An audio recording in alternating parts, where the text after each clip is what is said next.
saliendo del protocolo y terminando de agradecer a a las autoridades del Honorable Senado,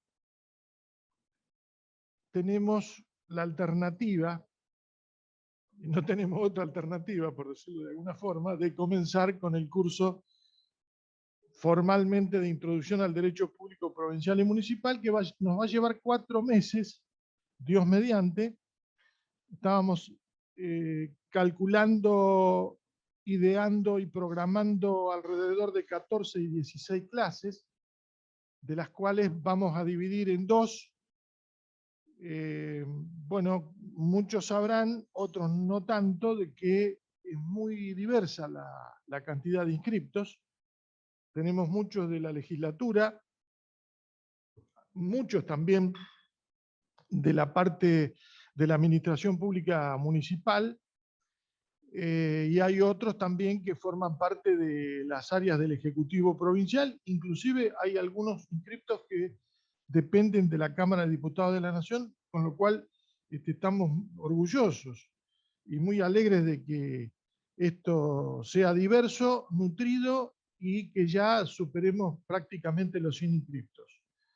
En la primera clase, yo voy a hacer un plan de trabajo de la siguiente forma. Voy a tratar de hablar sin ninguna diapositiva una primera media hora para referirme a la creación del Estado argentino, a la importancia de la provincia y del municipio en toda esa génesis del Estado argentino, luego llamado primero Provincias Unidas del Río de la Plata, luego Confederación Argentina, luego Nación Argentina, República Argentina, que son las distintas denominaciones que la Constitución Federal autoriza para que se llame a nuestra patria, a nuestra república constituida formalmente a través de una constitución.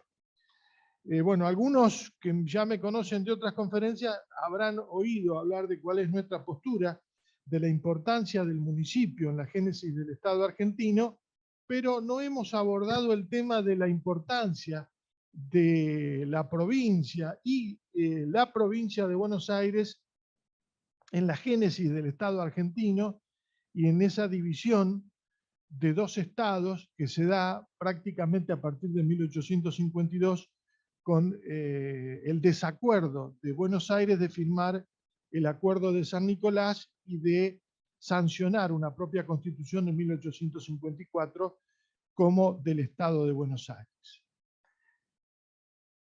La importancia del municipio, que luego lo vamos a ver también cuando tratemos la segunda parte de la organización institucional municipal, está entremezclada aquí y no podemos dejar de citarla porque municipio y provincia han estado entretejidas en la construcción institucional argentina. Y siempre nos referimos a esto, por eso me refería anteriormente de que muchos me han escuchado, otros no, pero vale la pena reiterarlo para aquellos que son nuevos, que en realidad el municipio es anterior a los 2 estados.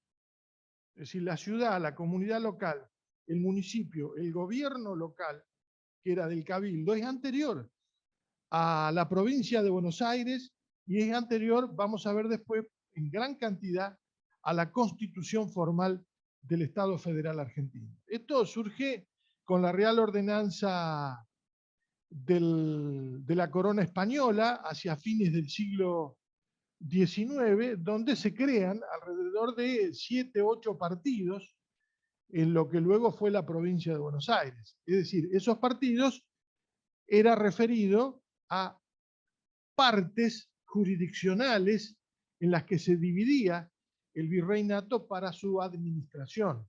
Luego más adelante se la llamará provincia, como vamos a ver.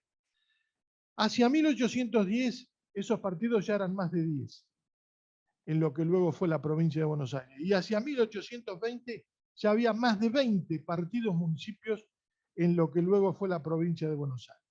Con el dato no menor que hacia la consagración de la unidad nacional de 1860, luego del Pacto de San José de Flores, como luego vamos a ver, de 1859, había alrededor de 70 municipios partidos. De modo que es fácil decir de que el municipio se constituyó formalmente con anterioridad a la formalidad constitucional de 1853 para hablar de la Confederación Argentina y de 1854 para referirnos al Estado de Buenos Aires. Y luego vamos a referirnos concretamente cómo se fueron formando estos dos estados, Confederación Argentina y Estado de Buenos Aires. Pero lo más importante de todo esto es centrarnos en que no eran partidos, municipios vacíos de contenido. Tenían su territorio, tenían su pueblo, tenían su poder político, porque cada uno de estos partidos estaba gobernado por los alcaldes de hermandad en las ciudades, o mejor dicho, en las comunidades que no tenían mucha cantidad de habitantes. Cuando había menos cantidad de habitantes que un partido, se lo llamaba pago o pedanía. Inclusive a veces alguno recordará por la edad que la libreta de enrolamiento decía ciudad, cuartel o pedanía. Porque los partidos se dividían en cuarteles o pedanía, que era hasta donde llegaba el alcalde de la hermandad que iba a pie, por eso es pedanía. Entonces, ahí surge la primera autoridad de la campaña y del alfoz, de lo que decían los españoles de la zona rural, que eran los alcaldes de la hermandad. El alcalde de la hermandad, luego también designado comúnmente como alcalde, tenía funciones jurisdiccionales, administrativas y políticas y colaboraba. Vamos a decir un ejemplo. En la provincia, lo que luego fue la provincia, había dos cabildos, un cabildo de ciudad capital, que era el Cabildo de Buenos Aires, y un cabildo en Luján, que se llamaba sufragáneo, porque dependía, estaba subordinado a la cabecera, al capitulum, a la capital, al cabildo de la ciudad de Buenos Aires. Y allí, ese cabildo que tenía 12 o 13 también funcionarios, dentro de los cuales eran alcaldes de primero y segundo voto, el comisario de policía, el alférez real, cada uno tenía sus funciones. El cabildo tenía 50 brazos, como dice la literatura histórica argentina, porque tenía una gama muy importante de funciones que abrazaba todas las cuestiones desde el punto de vista económico, desde el punto de vista político, administrativo, electoral, y la justicia, antes de la revolución, la tenía la Real Audiencia. Luego, la justicia, por una ley de Rivadavia, va a quedar en manos de unos jueces de paz que iban a ser la primera instancia y después una especie de cámaras de apelaciones que estaban, o segunda instancia o alzada, que estaban en la capital de la provincia. Me quiero referir que estos alcaldes de la hermandad, como decían las reales ordenanzas, celaban los pecados públicos, es decir, todos los pecados se les decía a las contravenciones, inclusive hasta los delitos. Estos tenían competencias en lo que eran los delitos menores o contravenciones, y después remitían al reo con una sumaria, se decía, hacia la capital para que se le instruyera otro tipo de juicio o se le confirmara la decisión que había tomado el alcalde de hermandad en esa instrucción sumaria. Reitero lo que dije respecto de Rivadavia, porque Rivadavia, llamado Bernardino de la Trinidad González Rodríguez, que era, tomó el apellido del abuelo Rivadavia, que dicho sea al pasar, su esposa era la mujer del virrey del Pino, es decir, que estaba muy consustanciado con el tema de la centralización y con la dependencia. Es decir, la dependencia la tenía en casa. No podía él desembarazarse de esas ideas de dependencia que luego en alguna medida las va a cristalizar en su gobierno sin dejar de decir que fue uno de los ilustres centralistas unitarios que materializó las ideas de uno de los partidos que estaba en boga hacia 1820, cuando se constituye la provincia de Buenos Aires, que era el Partido Unitario contra el Partido Federal.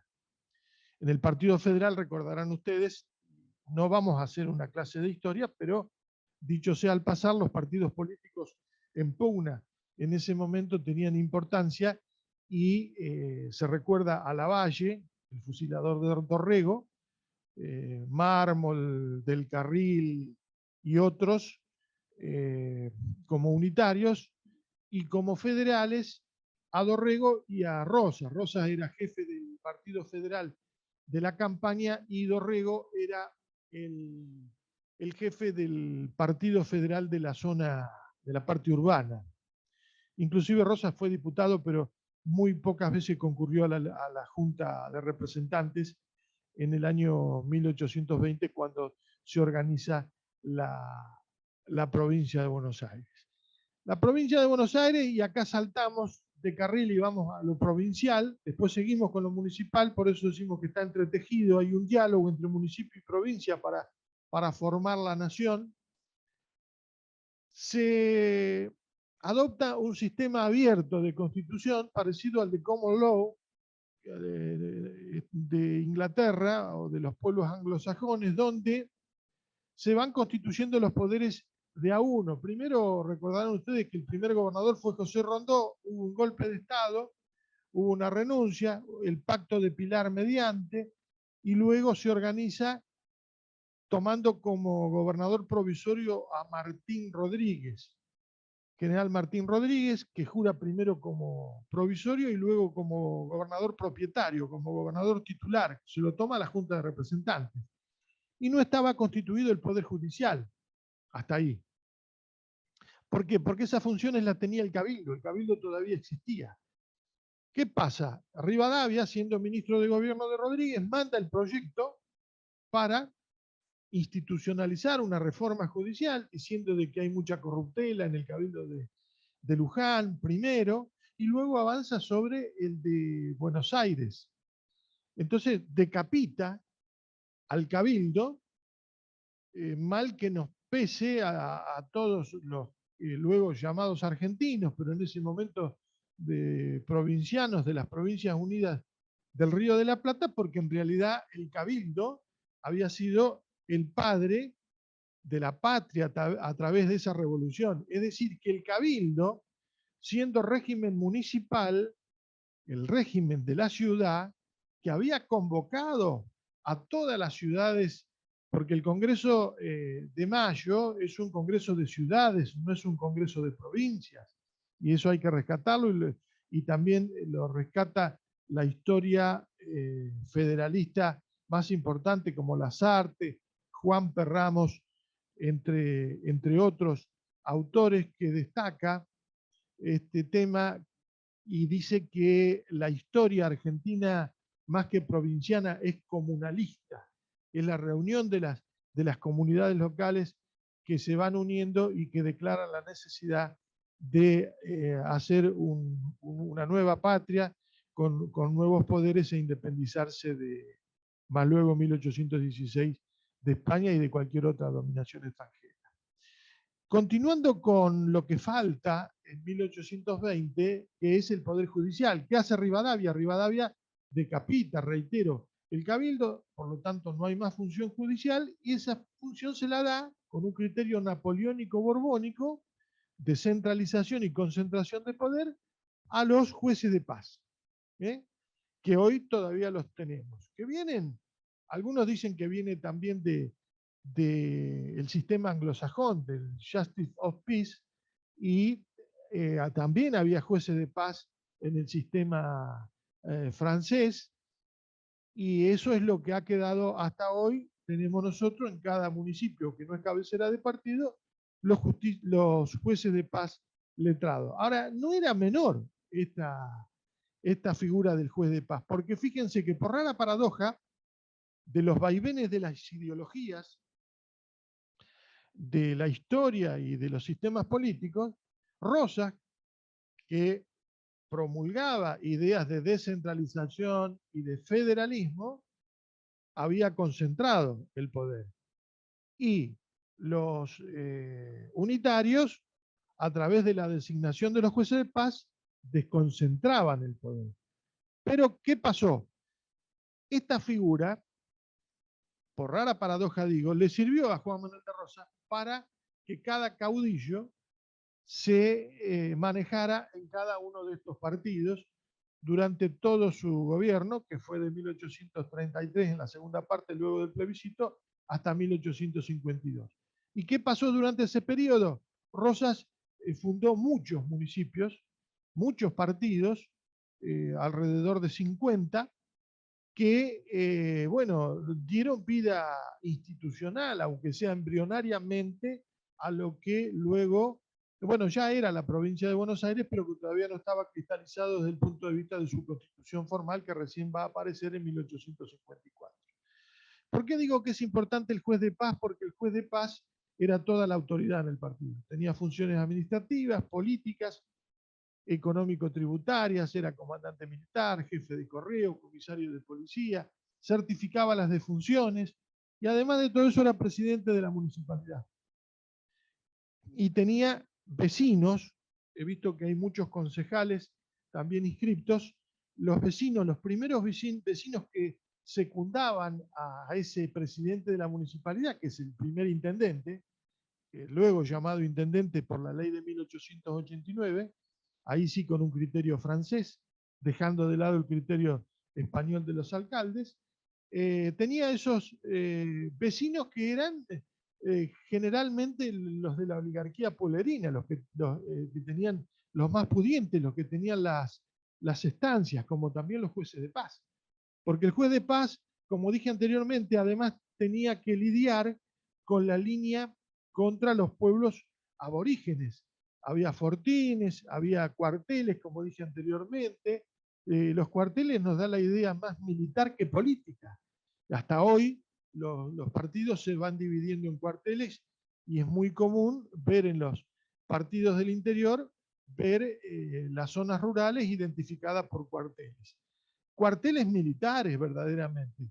¿Y gobernados por quién? ¿Y quién era el comandante militar? El juez de paz, porque era el que tenía el dueño de la estancia, que ahí tenía la sede muchas veces de la institución municipal, y que los peones de ese estanciero eran los que muchas veces eran utilizados como en la línea de frontera contra el aborigen y la hacienda que tenía el estanciero estaba a disposición de todo ese ejército improvisado que se armaba para repeler la invasión de los pueblos aborígenes y que no decreciera, por decirlo de alguna forma, el límite de dominación que tenía, entre comillas, la civilización. ¿Recuerdan ustedes ese tema de la historia argentina que se dividía en civilización y barbarie? Fíjense, al final no se sabe cuáles son los civilizados y cuáles son los bárbaros. Esto visto después en el periplo de la historia y a 200 años de esas épocas. Pero lo que quiero graficar, que esos jueces de paz, esos partidos, fueron anteriores tanto a la Constitución, tanto a la Organización Institucional de Buenos Aires de 1820, no constitucionalizado Buenos Aires porque no hizo constitución, hasta 1854. Reitero, ya había alrededor de 70 municipios partidos en esa época, con lo cual nos da la pauta de que la base, la estructura, el pilar granítico sobre el cual se edificó la construcción del edificio provincial, primero y después nacional, eran los partidos municipales, los municipios. Eso en la provincia de Buenos Aires. Y también ustedes van a ver que en las otras provincias también pasó algo similar. En Buenos Aires fue más cuantioso porque había mayor, siempre hubo, por la importancia del puerto, por la concentración económica, por la posibilidad de comercialización y demás, que todo venía del puerto, había mayor cantidad de habitantes y por lo tanto había mayor cantidad de estos partidos municipales. Entonces, hasta acá tenemos la importancia del municipio, pero también no es menor la importancia de la provincia. Fíjense, luego lo vamos a ver en diapositivas, cómo se va constitucionalizando las provincias. Tenemos un estatuto provisorio de Santa Fe de 1819, que es similar a una constitución. Reitero, la institucionalización de Buenos Aires de 1820, la Constitución de la República de Tucumán de 1820, el reglamento provisorio para la provincia de Córdoba de 1821, el reglamento provisorio para la provincia de Corrientes de 1821, el reglamento provisorio de Entre Ríos de 1822, la Carta de Mayo de San Juan de 1825, y después se van a ir dando otras, de Catamarca, de San Luis. Se van constitucionalizando las provincias, que es darle forma de Estado, porque el Estado se construye, obviamente, con pueblo y territorio, pero también con poder político, pero la formalidad se termina de establecer eficazmente a través de una constitución jurídica. Ahora, hubo causas de desunión. Cuando las provincias vieron que Buenos Aires resistía a la instalación de un gobierno nacional en el interés de seguir ejerciendo las atribuciones sin intervención de la nación, las provincias renunciaron a la esperanza de tener la cooperación de Buenos Aires, porque a Buenos Aires no iba a colaborar nunca porque le convenía tener la autonomía en materia comercial y en materia de entrada y salida de productos a través de las aduanas. Esto va a dar lugar después a una cláusula que está en la Constitución de 1860 que pone Buenos Aires, que como tenía una demasía, una ventaja en la explotación del puerto, a los otros puertos que estaban, uno por ejemplo era el de Paraná, Rosario, no se iba a emparejar, entonces la cláusula constitucional era que no iba a haber ninguna preferencia, ningún privilegio de un puerto sobre otro y que todos iban a tratar en un pie de igualdad. Claro, pie de igualdad, pero con una ventaja histórica de Buenos Aires que se había consagrado en la capital del virreinato hacía ya tiempo. Entonces, desde fines de 1852 y hasta 1860, el Estado de lo que luego fue la Confederación Argentina estaba dividido en dos. No es que hubo una unión fácil. Había dos estados bien definidos, bien determinados. Por un lado, la Confederación Argentina, que dicta la Constitución el 1 de mayo de 1853, que tiene a Justo José de Urquiza como presidente. Buenos Aires Estado no concurre a ese congreso, tampoco firma el Acuerdo de San Nicolás de 1852 y forma un propio Estado en 1854. Dos estados bien diferenciados. Y luego vamos a ver que cada uno tiene su capital, la Confederación la tiene en Paraná y el Estado de Buenos Aires lo tiene en la ciudad de Buenos Aires, con doble representación exterior, cada uno tiene sus embajadores, inclusive vamos a ver después en la placa que Derqui hacia 1854 o 55 se queja de que Buenos Aires manda embajadores en representación exterior a otros países extranjeros, cuando estaba conversando el tema de la Unión Nacional con la Confederación. Pastor obligado es el gobernador, es decir, que en vez de llamarse presidente del Estado de Buenos Aires, se llama el gobernador del Estado de Buenos Aires, que en este caso es pastor obligado. Los dos estados tienen distintas monedas,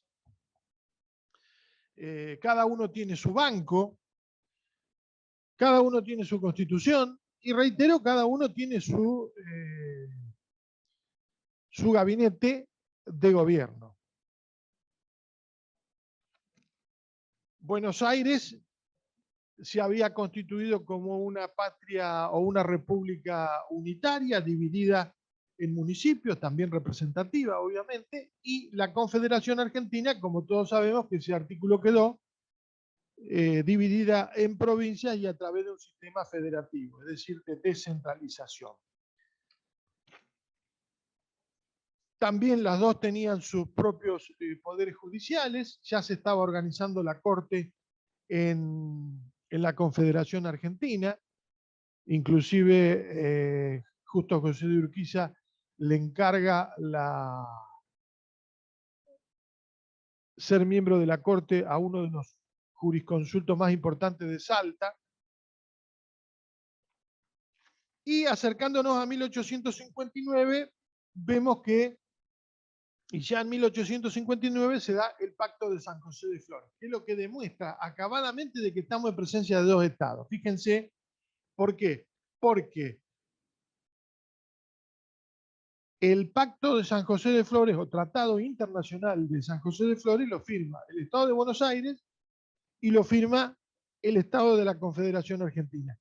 Y para ser garante de ese tratado internacional, el garante es el presidente de la República de Paraguay, que es Francisco Solano López. Por lo tanto, esto plasma la idea de que estamos en presencia de dos estados y no es como a veces algún jurisconsulto de renombre como Vidal Campos, muy destacado en otros temas, y no compartimos en este tema esto que decía que el poder constituyente originario se estiró como si fuera una goma o un chicle de 1853 y después se unió en 1860. No, como dicen otros profesores, inclusive el doctor Lazzarini, profesor de la Universidad de La Plata, que explicaba que había dos poderes originarios y que en realidad la Unión Nacional dio lugar a un nuevo Estado, que era la unión de dos estados bien divididos durante todo ese tiempo y bueno, históricamente divididos por las cuestiones del puerto y demás. Después, bueno, otra cuestión va a ser la cuestión capital, que recién se va a saldar en 1880-1882. Y allí también está la Fundación de La Plata, porque Buenos Aires, al entregar su ciudad para capital del Estado federal, tenía que construir una ciudad capital y se construye la ciudad de La Plata. Hasta acá entonces, y pintorescamente y gráficamente decimos, el municipio es anterior al Estado, provincial, por ende también al Estado federal, la provincia se constituyó, las provincias se constituyeron con anterioridad, formalmente, constitucionalmente, antes del Estado federal, y también la nota de color que esto llega a la literatura gauchesca, que lleva a decir a José Hernández en el Martín Fierro y en la vuelta al Martín Fierro, cuando habla del juez. Cuando se refiere al juez, se refiere al primer intendente, al primer presidente de la municipalidad que era intendente. Cuando dice, hacete amigo del juez y no le des de qué quejarse, si él se llega a enojar, vos te debés encoger, porque siempre es bueno tener palenque en ir a rascarse. Él, allí sentado en su silla, maneja la gavilla y ningún güey le sale bravo. A uno le da con el clavo y a otro con la cantramella. Esto escrito en la década de 1870 por José Hernández. Algunos cuentan que lo escribió en la finca de Justo José de Urquiza, y otro en Paraná, y otros dicen que lo escribió en Tandil. Algunos dicen que también lo hizo en un hotel de la ciudad de Buenos Aires. Bueno, lo importante es lo que dejó, que pintó de cuerpo entero cómo era la organización institucional, cuál era la institución más importante de la comunidad local. Y cuando nos habla de la cantramilla y el clavo, nos da lugar, no lo dice José Hernández, pero bueno, lo estudiamos. El clavo era una sanción mayor, era un clavo que se utiliza para acicate de los caballos, que inclusive le hacía salir sangre, como trato cruel inclusive, que ahí está la sanción penal. y la contramilla o cantramilla, que era una especie de martillo que se activaba desde arriba del sulky o del carro que tiraba el caballo, que era de menor cuantía y por lo tanto ahí estaba la sanción contravencional. Por eso es que también hay que rescatar que además de ser competente en materia civil, la jurisdicción del juez de paz era en menor cuantía penal y también contravencional. Por eso es que nosotros nos animamos a hablar de que el juez de paz era toda la autoridad dentro de ese partido municipal que se había formado. Bueno, yo creo que luego de esta introducción donde queda claro la importancia del municipio, de la provincia en el Estado y de la merma y de la mengua que ha tenido la provincia de Buenos Aires desde el punto de vista de la pérdida de su identidad, porque muchas veces se confunde lo nacional con lo bonaerense. Bueno, en esta prédica, en este anhelo de querer reivindicar y fortalecer la idea de lo bonaerense, es que estamos también reivindicando los textos que vamos a tratar y que, como van a ver ustedes, los vamos a escindir de todo lo nacional y también de algunas otras materias, porque acá vamos a tratar el derecho público provincial y municipal, a modo introductorio siempre, y esa es la salvedad, porque no va a ser un estudio profundizado, quizá el año que viene hagamos también, además de este, lancemos una segunda parte profundizando más en aquellos que son de tratamiento diario para abogados, jueces y demás autoridades municipales. Pero queremos distinguir la Constitución provincial como texto fundamental de estudio en esta materia, la parte de la sección séptima del régimen municipal, sin descuidar también el tratamiento de los consejos escolares,